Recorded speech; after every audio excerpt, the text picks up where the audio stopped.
कर्ज काढलेल्या शेतकऱ्यांसाठी सर्वात मोठी बातमी आता समोर आली आहे। शेतकऱ्यांनी लवकरात लवकर आज कर्ज भरावे अशी धमकी आता शेतकऱ्यांना सरकारकडून मिळाली आहे।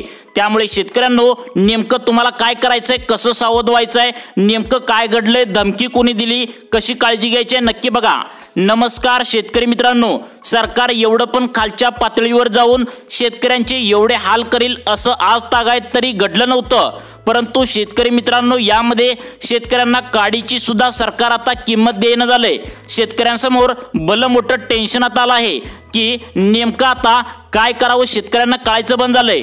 तिकडून दररोज बँकांचे 4 ते 5 वेळा कॉल येऊ लागले आहेत। यामध्ये सर्वात जास्त कॉल येत आहेत ते म्हणजे आम्ही शेतकऱ्यांना सकाळी फोन केल्यावर समजलं की जिल्हा मध्यवर्ती बँकेचे जास्त शेतकऱ्यांनी कर्ज घेतलं आहे। तर या बँकांचे दिवसाला 4 ते 5 वेळा शेतकऱ्यांना कॉल करून शेतकऱ्यांना धमकावण्याचे काम आता बँकेने सुरू केलंय। बँक म्हणते लवकरात लवकर कर्ज भरून घ्या, नाहीतर तुमच्यावर दंडात्मक कारवाई करू, अशा स्वरूपाच्या धमकीचे कॉल आता बँकेचे शेतकऱ्यांना येऊ लागले आहेत।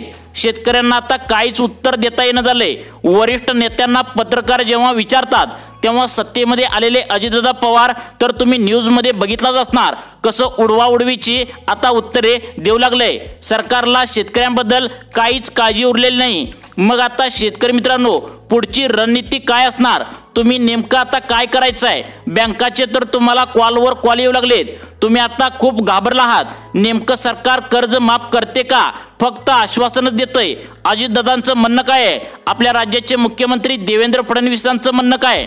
एकनाथ शिंदे साहेबांचं काय म्हणाले? आणि तुम्हाला या बँकांच्या धमकीचे फोन आल्यानंतर नेमकं आता तुम्हाला काय करायचं आहे? तुमचं टेन्शन घालवणारा हा व्हिडिओ तुमच्या समोर आला आहे। त्यामुळे शेतकरी मित्रांनो, तुमच्या डोक्यातील 100% म्हणता येणार नाही, परंतु थोडं ना थोडं टेन्शन हा व्हिडिओ पाहिल्यावर नक्कीच कमी होणार। त्यामुळे आपण हा शब्द देतोय, तुमचं टेन्शन कमी होणार आहे। बघा, शेतकऱ्यांमध्ये सरकारला लोळवण्याची ताकद आहे मित्रांनो। परंतु शेतकरी मित्रांनो, सरकारने खूप आता या शेतकऱ्यांना आता फसवलंय। निवडणुकीच्या आधी किती ओरडून सांगत होतं सरकारी, तुम्ही आम्हाला फक्त मते द्या, आम्ही तुमची सरसकट कर्ज माफ करू, शेतकऱ्यांचा नमो शेतकरी योजनेचा हप्ता सुद्धा वाढवू। निवडून येण्याच्या आधी हे सरकार आता शेतकऱ्यांना किती गोड बोलत होते तुम्हाला पण माहित आहे। आता शेतकऱ्यांना आशा दाखवत होते, परंतु 2 दिवसाच्या पाठीमागे जे अर्थमंत्री आहेत, उपमुख्यमंत्री आहेत, तर ते अजितदादा पवार शेतकऱ्यांना काडीची किंमत देत नसल्याचे पाहायला मिळालं। पत्रकारांनी जेव्हा विचारलं की तुम्ही जो शब्द दिला होता शेतकऱ्यांना की कर्जमाफी सरसकट करू, तर त्याचं नेमकं काय झालं? त्यावरती सरकार आता उत्तर देऊ लागलंय की कर्नाटकची जी कर्जमाफी केली त्यामुळे कर्नाटक सरकार धोक्यात आलं, सरकारच्या डोक्यावर कर्ज झालं। त्यामुळे महाराष्ट्राचा आम्ही सर्व बाजूने विचार करू, मग आम्ही कर्जमाफी देऊ। बघा शेतकरी मित्रांनो, इथपर्यंत ठीक होतं, कर्जमाफी देऊ असं तर बोलत होते। परंतु काल जेव्हा पत्रकारांनी याच अजितदादा पवारांना विचारलं की कर्जमाफी केव्हा करत आहात, दिलेला शब्द शेतकऱ्यांना कधी पूर्ण करत आहात, यावर अजितदादा पवार स्पष्टपणे शेतकऱ्यांना धमकावले। त्यांनी स्पष्टपणे यामध्ये सांगितलं, आम्ही काय शब्द दिला नव्हता, आम्ही शेतकऱ्यांचे कर्ज माफ करणार नाही, त्यांना कर्ज हे भरावं लागणार। मग आता शेतकऱ्यांना काळजी लागली आहे की बँकांचे तर धमकीचे दररोज 4 ते 5 फोन आता येऊ लागले आहेत। त्यामुळे मग आता शेतकऱ्यांनी काय करावं? शेतकऱ्यांना रात्रंदिवस झोप लागत नाही, कारण डोक्यावर तर कर्जाचा आकडा दररोज वाढत आहे। महिन्याच्या महिन्याला काही शेतकरी बँकाचे व्याज भरतात। सर्व शेतकऱ्यांना आता टेन्शन आलंय।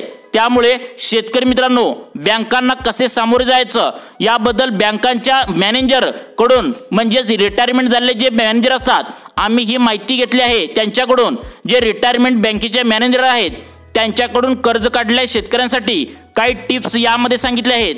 शेतकरी मित्रांनो, तुम्ही कोणत्याही बँकेत जर शेती पिकासाठी कर्ज घेतले असेल तर बँकेच्या मॅनेजरनी नेमकं काय टिप्स दिल्या, तुमचं टेन्शन कसं कमी होतंय नक्की बघा। नेमकं तुम्हाला आता कर्ज तर काढलं आहे, त्यामुळे बँकांचे फोन तर येऊ लागलेत, सरकार तर कर्जमाफी लवकर करत नाही असंच दिसतं आहे।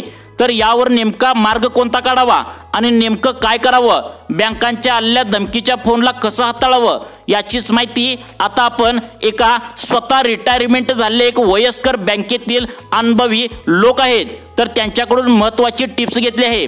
त्यामुळे शेतकरी मित्रांनो, आता पुढे काय होऊ शकतं, नेमकं किती तारखेपर्यंत कर्ज माफ होऊ शकतं, तोपर्यंत तुम्ही कसा संयम बाळगायचा आहे, नेमकं तुम्हाला काय करावं लागणार आहे। तर बघा शेतकरी मित्रांनो, सरकारने आता आपल्या शेतकऱ्यांना धोका दिला आहे। तर समोरासमोर आता धोका दिलेला आपल्याला दिसतच आहे। आपण शेतकरी आहोत, आपण गरीब आहोत, आपल्याला सरकार कायम हलक्यात घेतलं तर तुम्हाला दिसतंय कायम सरकार हे आपल्याला कमी लेखत असतं। एवढा मोठा समुद्रात आपण मोर्चा काढला, तुपकर साहेबांनी आपण मोर्चा काढला, परंतु आता या ठिकाणी सरकारला काय सुद्धा जाग येणं झाल्या। मग आता पुढे नेमकं आपण काय करायचं, पुढची रणनीती कशी आखायची। तर बघा शेतकरी मित्रांनो, आता शेतकऱ्यांचे नेते बच्चू कडू साहेब आहेत, तर त्यांना आपण साथ द्यायची आहे। परंतु शेतकऱ्याबद्दल मला स्वतःला सुद्धा एक कीव येते, कारण शेतकऱ्यांसाठी रात्रंदिवस झगडणारे, शेतकऱ्यांसाठी अतोनात प्रेम करणारे, शेतकऱ्यांच्या कोणत्याही अडचणीला अगदी रात्री 2ला जरी फोन केला तर उचलणारे असे बच्चू कडू आहेत। तर त्यांना शेतकऱ्यांनी मतदान दिलं नाही, तर त्यामुळे बच्चू कडू पण शेतकऱ्यांवर खूप नाराज आहेत। त्यामुळे शेतकरी मित्रांनो, आपण हुशार झालं पाहिजे, नेमकं कोणाला निवडून द्यायचं हे आपण ठरवलं पाहिजे। जर आपण चुकीच्या नेत्याला जर निवडून दिलं तर आता तुम्ही बघत आहात, हेच नेते आपल्याला काडीची सुद्धा किंमत देत नाहीत। उदाहरणार्थ अजितदादा पवार कसे शेतकऱ्यांबद्दल चुकीच्या पद्धतीने बोलतायत तुम्ही बघितलं। त्यामुळे आपण मतदान करताना नेमकं आपण कोणाला मतदान करतोय हे शेतकऱ्यांना जोपर्यंत समजत नाही तोपर्यंत आपल्या भोळ्या बाबड्या शेतकऱ्यांचं हाल हे सरकार असेच करत राहणार आहे। त्यामुळे मतदान करताना इथून पुढे शेतकऱ्यांनी विचारपूर्वकच मतदान केलं पाहिजे। परंतु शेतकरी मित्रांनो, यामध्ये आता बँकांचे जे धमकीचे फोन येत आहेत तर त्यांना कसं हाताळायचं, नेमकं त्यांना कसं सांगायचं, अशी सर्व माहिती आता रिटायरमेंट बँकेच्या एका अनुभवी मॅनेजरने दिली आहे। यामध्ये तुम्हाला स्पष्टपणे समजेल की नेमकं पुढे तुम्हाला काय करायचं आहे।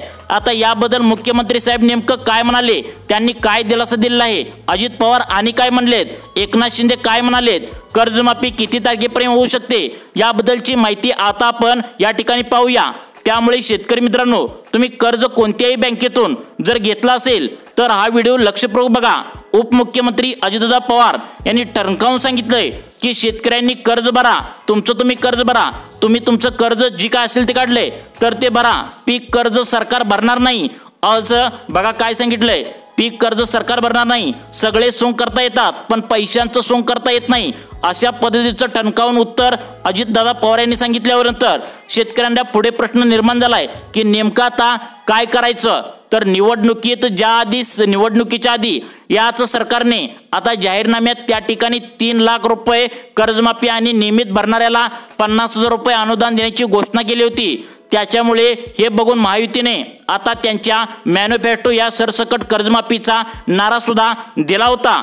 तर आणि नुसता तो कर्जमाफीचा शब्द दिला नाही, तर त्या ठिकाणी देवेंद्र फडणवीस साहेबांनी त्यांच्या प्रसार सभेमध्ये मोठमोठ्याने गळा ताणून त्या ठिकाणी शेतकऱ्यांचा सातबारा कोरा करूया अशा पद्धतीच्या घोषणा दिल्या।